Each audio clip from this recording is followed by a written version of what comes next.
के साथ मारपीट करते थे। विराम।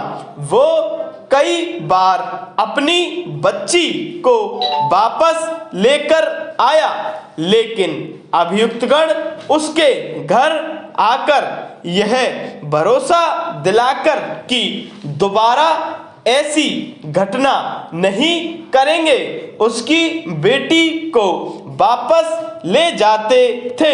विराम। लेकिन वापस ससुराल में उससे मांग करते थे और मारपीट करते थे। विराम।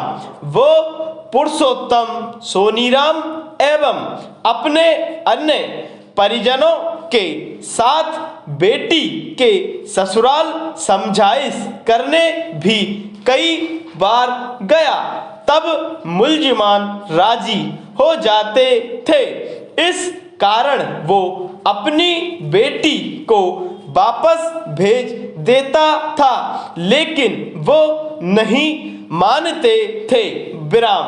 इसी कारण वो अपनी बेटी को वापस ले आया था और भेजने से मना किया तो सतपाल उसके घर आया और झांसा देकर उसकी बेटी को वापस ले गया, जिसके 8-10 दिन बाद उसकी बेटी को मुलजिमान ने मिलकर तेल डालकर जला दिया।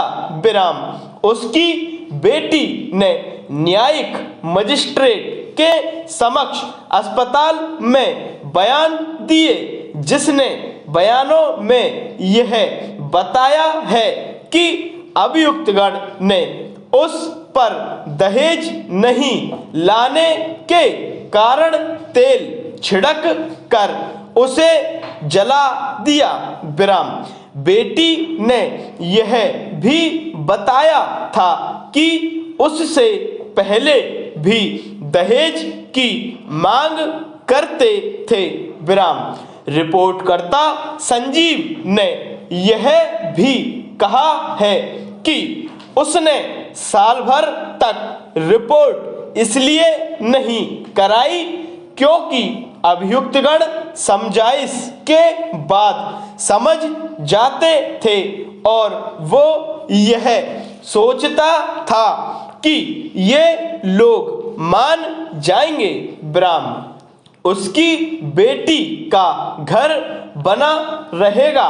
विराम। शादी को कोई बहुत साल भी नहीं बीते थे। विराम। शादी के लगभग 1.5 साल बाद ही उसकी बेटी को जलाकर मार दिया गया। विराम।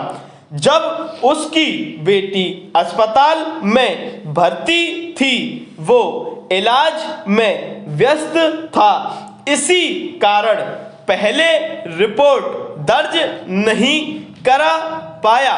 विराम। बाद में रिपोर्ट दर्ज कराई। विराम। उसकी बेटी अस्पताल में जली पड़ी थी। विराम। 90-95% जल गई थी और उसके कारण मर गई। विराम। अतः अभियुक्तगण को आरोपित अपराधों में दोष सिद्ध करार दिया जावे। विराम समाप्त।